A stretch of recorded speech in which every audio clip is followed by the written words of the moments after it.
All right, today we're diving into something that feels like a genuine leap forward in how we use AI. It's called Perplexity Computer. And it's not just another tool, it's being positioned as, well, your first real digital colleague. So think about how you use AI right now.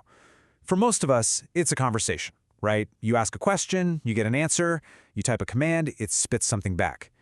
But what if we could go way beyond just chatting with it? And that really gets to the core of what we're talking about today. It's the huge difference between an AI search engine and an AI computer. See, AI search is fantastic at giving you information. It answers your questions. But an AI computer, it's designed to take action. It's built to actually do your work for you.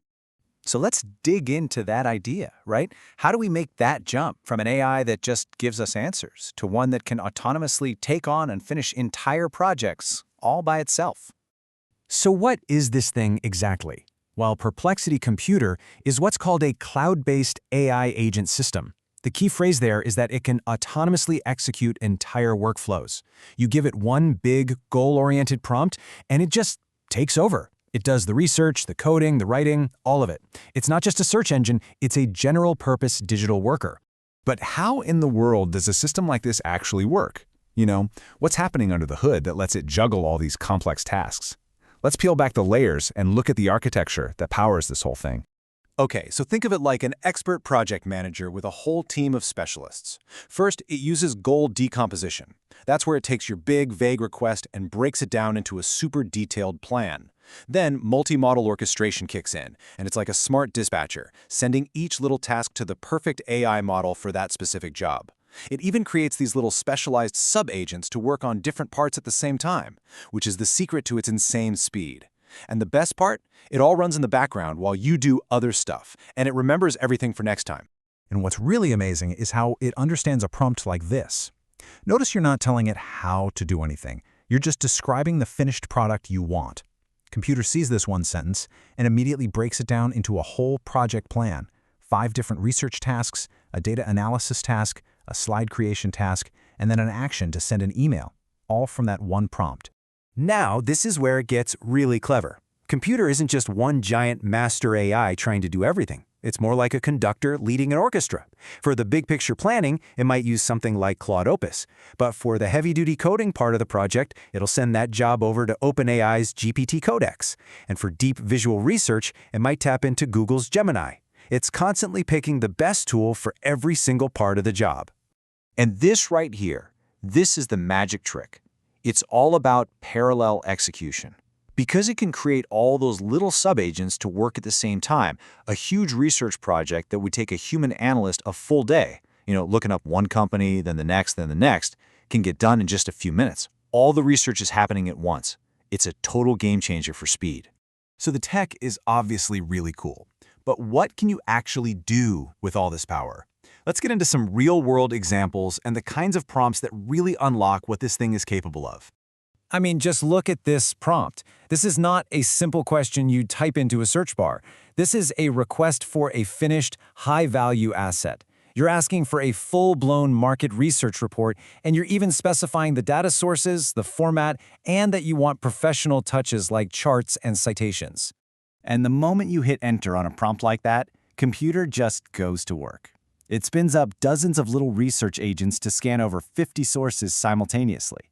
It taps into financial databases to pull out hard data, figures out the key themes from all that info, builds the charts you asked for, and then wraps it all up in a polished, cited PDF report.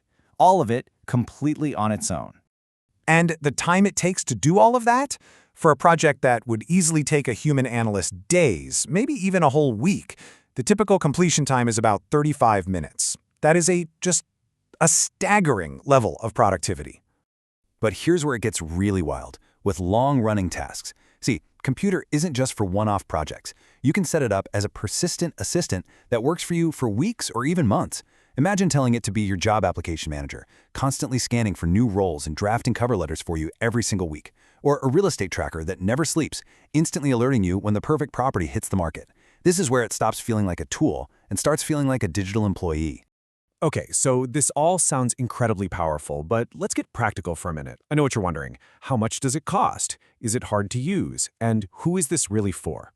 So to get full access to computer, you need the Perplexity Max plan, which is $200 a month. And yeah, that's a serious price tag. But think about it this way. If this thing saves a professional just a few hours of high-value work each month, it's already paid for itself. So it's pretty clear this isn't a casual tool for just anyone. It's a professional system for people and businesses who can get a massive return on that investment through time saved. It's also worth knowing that there are basically two versions. What we've been talking about is the cloud computer. It runs on Perplexity servers, and it's great at accessing things on the web.